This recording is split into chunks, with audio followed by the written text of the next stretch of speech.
It's the second match of the tournament, and it's still TootieFnFruity and Volkswagon Todd going their best out of 5. Tootie won the last matchup against Volkswagen Todd on Strike Zone. The next match 13-11 will be held on Warhawk. Yes, it was 13-11. Very, very close game. I'm eager to see how this one will turn out.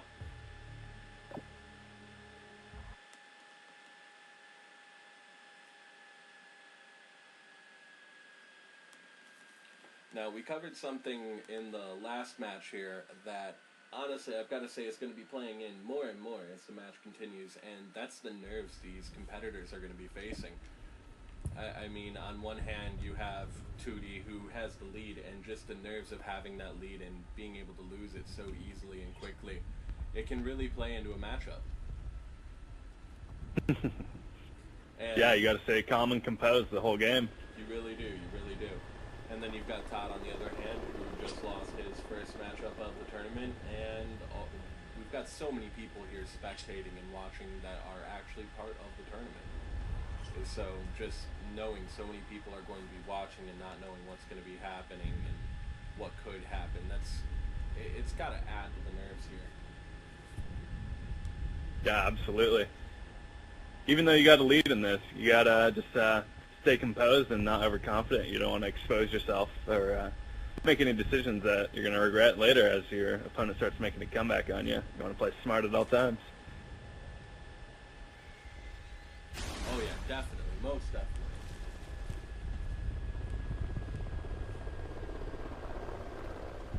I mean, this See, we got.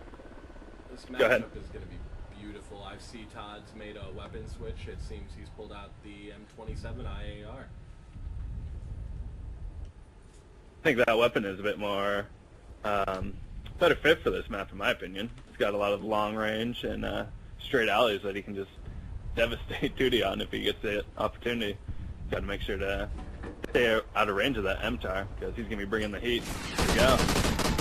And Woohoo. first gunfight of the match, Todd versus Tootie, and Todd walks away with the kill. Taking it nice and slow, that M27. Personally, it's one of my guns of choice, and I've got to say that's really the only way you can play with the M27, in my opinion. I've seen so many people try and rush with it, so many people try and do crazy things with it, but you've got to take your time with a weapon that heavy, and the ADS time on it can be very lacking. Oh yeah. And Tootie walking away with the kill. It is tied up 1-1 early on in the match. And it's looking like Todd's going to take the camping approach here up in the windows. Ooh, wow, Tootie just barely escaped that one. He's running down that center street, and Todd pokes his head out of that window. It's looking like they're about to meet up with each other in the next few seconds here. They're so close to each other, but and this is something we talked about last match as well, just the rotation. They could be feet away from each other and not have a single clue. They could be rotating around the same box, and we've seen it happen before in the practice matches of people just getting ready for this tournament. And it's coming back to that here. I mean, you've got Todd working around the ice cream shop and Tootie all the way over behind Gina's Bakery. And just, they seem to be rotating in the same way, but you never know. They could wind up making a sudden change of choice and running into each other right away.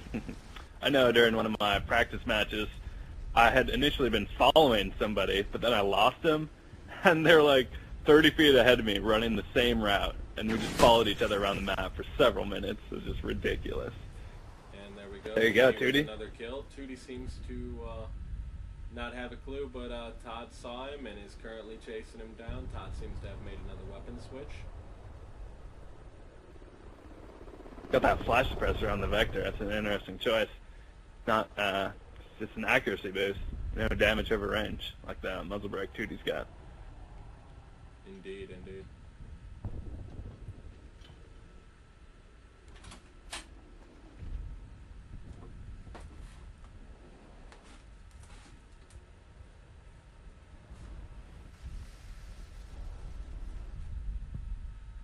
So far, this matchup has been pretty beautiful, I must say myself. And going back to something we've touched on a couple of times now, going back to the nerves. I've brought it up so many times, but you can only imagine what they're going through. So many people watching them. Tootie having, even though it's only a 1 kill lead, still on a map this size, we may not see another kill the rest of the game. You never know. It could go any which way, and honestly, the nerves have to play into it. We talked briefly with Tootie after the last match, and he actually said he was shaking after the first match. That is absolutely true. It's kind of how I feel when I play in the public matches, and I'm about to get a chem strike or that top kill streak, you know. Yeah, Got that adrenaline coursing through my blood, and it's hard to stay composed. You just got to focus on your breathing. That's what I do, at least. Oh, me, myself as well. I've always found you got to just breathe steady, breathe calm, and it'll help yourself keep composed. Keep a good head on your shoulders so you don't make the mistakes that can really just be devastating in a matchup like this. We see Tootie not going into the antiques building at all, and that's where Todd's been 2 times already when Tootie's run by. Yeah, Todd definitely seems to be favoring this side of the map, and I've got to say a lot of that comes from public gameplay. Todd has spent a lot more time playing with Clan recently, so he's used to the domination style and holding down the one side of the map, in which we usually write a dom off and stay away from Gina's as much as possible. And that really shows in Todd's gameplay that he's hanging around antiques a lot versus Tootie, who's just rocking the whole map, and he's got so much 1v1 experience, and it's been an interesting matchup so far. And on a very interesting note, Tootie and Todd have actually been good friends for a while now. Tootie's actually the one that introduced the clan to Volkswagon Todd and got him into the clan in the first place. Awesome. Battle of the Friends. Nothing better than that. A friendly rivalry going. Agreed, agreed. You've got to have those rivalries, especially in a tournament like this.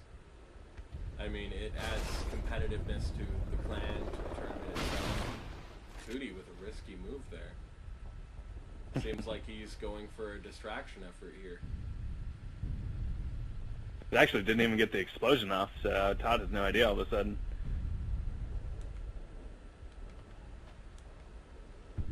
Oh, wow. And they're so close to each other, yet so far away at the same time.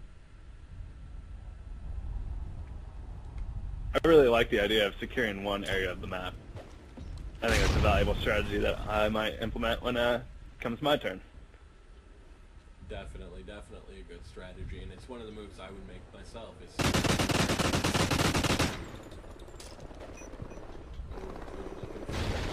Grenade, and Todd is clear of it. Sending the barrage of those fearsome MTAR bullets downrange.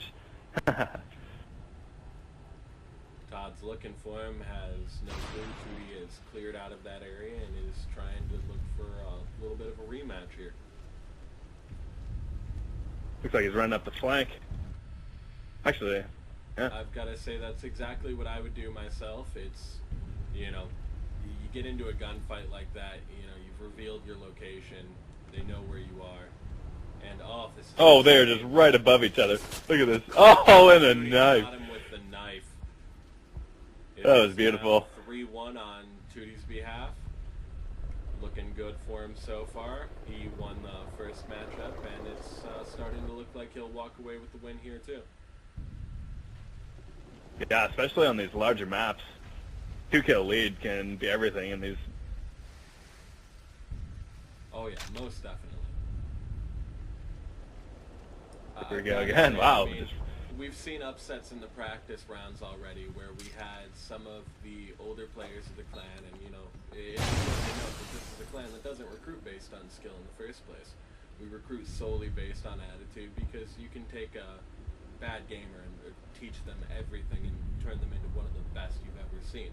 But it's so hard to take that guy who just wants to talk a bunch of crap and just start so much stuff with people that it's just so hard to turn them into a nice player that it's just not worthwhile to recruit them anymore. Definitely. That also increases the integrity of the clan, having that quality players and attitude, and as they develop, you know, it just adds volumes to the clan's experience.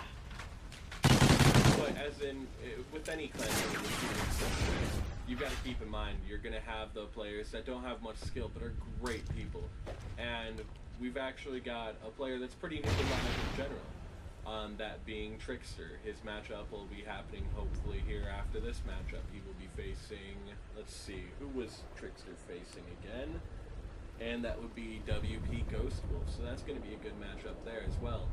But you've got to keep in mind Trickster also faced WPWS, one of the clan's older members. He's been with us for about 5 years. And he's a very nice guy. He's one of the nicest people I've ever met.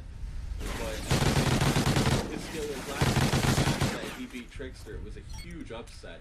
And it's not something anybody expected to see. Oh, the self-stun, and that is going to be it for him. Oh yeah, that definitely cost Tootie there. Oh no, that cost Todd. Sorry. Yeah, it was Todd. Well, Todd seems to have given up on this round, but you know, you can always make a comeback in these. Oh yeah, it's best of 5 for a reason. That's the end of the first matchup, and let's see that kill cam. 6-1, and there was no kill cam. No kill cam this time. Apparently, it was too far apart. All right, so we'll be starting the next match here in a moment, and look forward to some more good fights.